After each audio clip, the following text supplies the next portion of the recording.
Hey guys, welcome to HS academy. So आज हम discuss करने वाले हैं styrene gas release at Vizag. तो आपने इस एक्सीडेंट का नाम पढ़ा होगा कुछ टाइम पहले, ये न्यूज़ में था बहुत ज़्यादा। तो इसके बारे में आज हम डिस्कस करने वाले हैं। इसके बेसिकली इनिशियली एक रिपोर्ट आई है टाइम्स ऑफ इंडिया में, तो उसमें कुछ कॉन्सिक्वेंसेस इसमें बताए गए जो आपके रीजंस हो सकते हैं वो उसमें पब्लिश हुए हैं। तो हम उसी को आज डिस्कस करने वाले हैं। जो प्रिलिमिनरी इन्वेस्टिगेशन हुई है तो उसमें कुछ उन लोगों ने रीजंस बताए हैं। तो लेट्स गेट स्टार्टेड। सो देखिए, बिफोर स्टार्टिंग हम लोग थोड़ा इस जो एक्सीडेंट है इसके बारे में थोड़ा सा ओवरव्यू ले लेते हैं। तो स्टायरिन गैस रिलीज़ हुई है वाइजैक में, ठीक है। एलजी पॉलीमर प्लांट है। अब ये किसके द्वारा ऑपरेट किया जाता है? साउथ कोरियन इलेक्ट्रॉनिक जाइंट है। इलेक्ट्रॉनिक जाइंट एलजी, आपने सुना होगा एलजी का नाम। एलजी के प्रोडक्ट्स भी आप बहुत सारे यूज़ करते हैं, ठीक है। तो एलजी इसका ये पर्टिकुलर जो इसे ऑपरेट करता है। तो ठीक है, जहाँ पे ये प्लांट लोकेटेड था वहाँ पे बेसिकली बताया जाता है कि 5 विलेजेस थे। उसके जो प्रॉक्सिमिटी है वहाँ पे 5 विलेजेस पाए जाते थे, ठीक है। तो ये 5 के 5 विलेजेस जो हैं इससे अफेक्टेड हुए हैं, इस पर्टिकुलर रिलीज से अफेक्टेड हुए हैं, ठीक है। इसमें 12 लोगों की डेथ हो गई है, 1000 जो है वो क्रिटिकल कंडीशन में है और हॉस्पिटलाइज आप कह सकते हैं, और 5000 से ज़्यादा अफेक्टेड है, ठीक है। तो ये इसका कुछ डेटा था। और थोड़ा स्टायरिन के बारे में भी डिस्कस कर लेते हैं।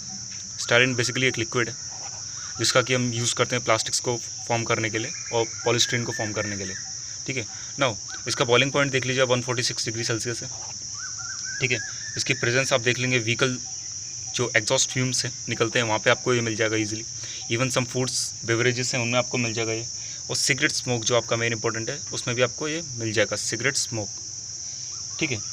अब नाउ इसके बारे में हम थोड़ा आते हैं, इसमें बेसिकली एक्सीडेंट में हुआ क्या। तो देखिए, एक टीम है फॉरेंसिक पीपल्स की, फॉरेंसिक साइंटिस्ट की, जिन्होंने ये एक्सीडेंट इन्वेस्टिगेशन जो है वहाँ साइट पे कैरी आउट की गई है, ठीक है।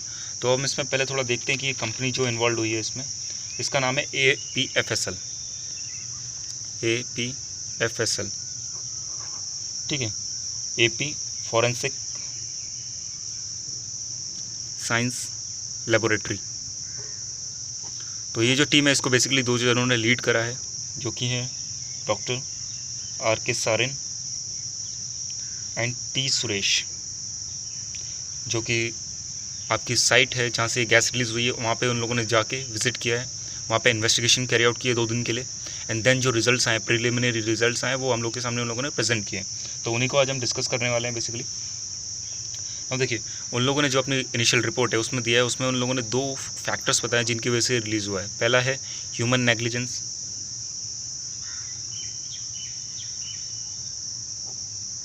As well as human error.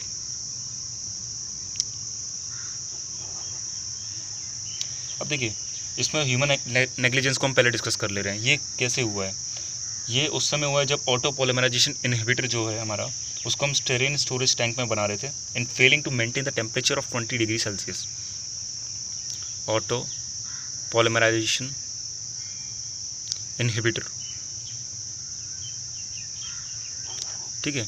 Styrene gas को मिला रहे थे, स्टायरिन गैस में मिला रहे थे एंड 20 डिग्री सेल्सियस टेम्परेचर नहीं मेंटेन कर पाए।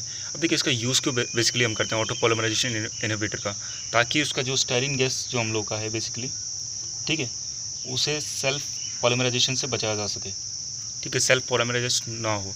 अगर वो सेल्फ पॉलीमराइजेशन होने लगती है तो उसमें टेम्परेचर जो है वो बहुत रैपिडली इंक्रीज़ होने लगता है, जो कि किसी को नहीं चाहिए, जो एक्सोथर्मिक रिएक्शन में चले जाएगा एंड हैज़ार्डस कंडीशन डेवलप हो सकती है, ठीक है। तो इस वजह से हम ऑटो पॉलीमराइजेशन इनहिबिटर उसमें ऐड करते हैं।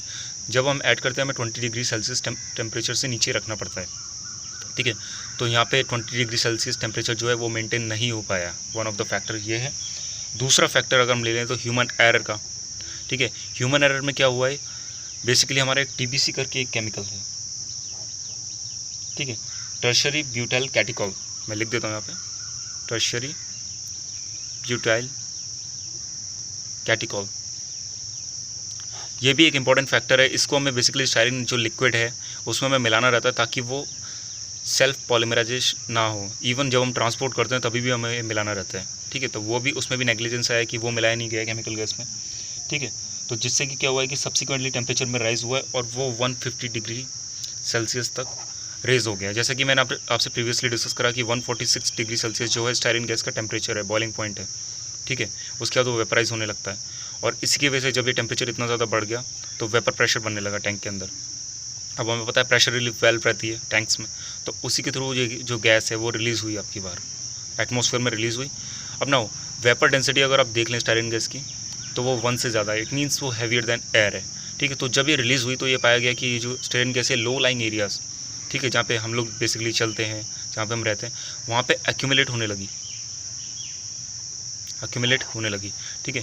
अब एक्यूमुलेट होने लगी, अगर इसका शॉर्ट टर्म एक्सपोजर आप देख लें तो इससे बहुत सारे आपको हैज़र्ड्स हैं। डेथ तो खैर इतना जल्दी नहीं होता है, लेकिन बहुत सारे रेस्पिरेटरी इश्यूज़ हैं, बट लॉन्ग टर्म एक्सपोजर में डेथ होने लगता है ईजिली, ठीक है।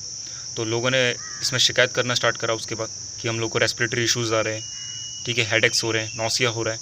तो ऐसी शिकायतों के बाद पता चला कि ये गैस रिलीज़ हो चुकी है, और बता भी रहे थे कि दूसरा दिन भी रिलीज़ हुई है इवन। तो इसे कंट्रोल कर लिया गया वैसे जनरली, लेकिन तब भी हम लोगों ने 11 लोगों का डेथ हो गया और 1000 लोग क्रिटिकल कंडीशन में हैं। तो ये बेसिकली इस पर्टिकुलर एक्सीडेंट से हम लोग को रिजल्ट आया। अभी नेक्स्ट अगर हम देख लें, इसमें एक और चीज़ है, ड्यूरिंग ये लॉकडाउन पीरियड के वक्त ना जो मेंटेनेंस वगैरह है ये इसमें कुछ नहीं था, ठीक है।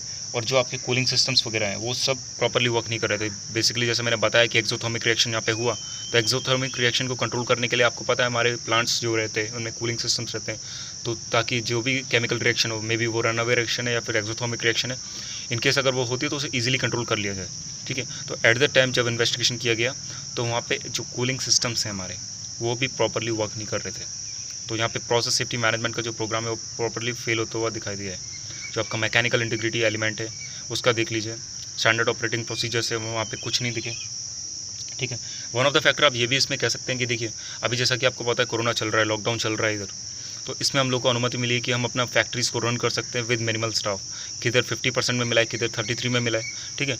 तो इसमें क्या रहता है कि कभी कभार हमारा सेफ्टी में भी हमें कॉम्प्रोमाइज़ करना पड़ता है, क्योंकि इतना ज़्यादा स्टाफ हम वर्क नहीं कर पा रहे हैं, साथ में हमें प्रोडक्शन भी करना है, क्योंकि इतना टाइम से प्लांट चलानी है पिछले 40-50 दिन से। तो at the time may be process bypass हुए हैं यहाँ पे प्रॉपरली, अभी भी इस पर रिपोर्ट आना बाकी है, जो इन डेप्थ रिपोर्ट इसमें एनालिसिस आएगी, लेकिन इनिशियली अभी इतना ये रिपोर्ट बेसिकली इन लोगों ने रिलीज़ किया है, ठीक है। तो ये था एनालिसिस इस टॉपिक का। अगर जैसे ही इसका और ज़्यादा रिपोर्ट आता है तो मैं नेक्स्ट वीडियोस पे बना दूंगा ताकि आप लोगों को इस पर फुल इन्फॉर्मेशन मिल सके, ठीक है। तो ये था एनालिसिस इस टॉपिक का। अगर आपको वीडियो अच्छा लगा तो लाइक कीजिए, सब्सक्राइब कीजिए, और कोई डाउट है तो आप उसको लिख दीजिए कमेंट बॉक्स में, ठीक है।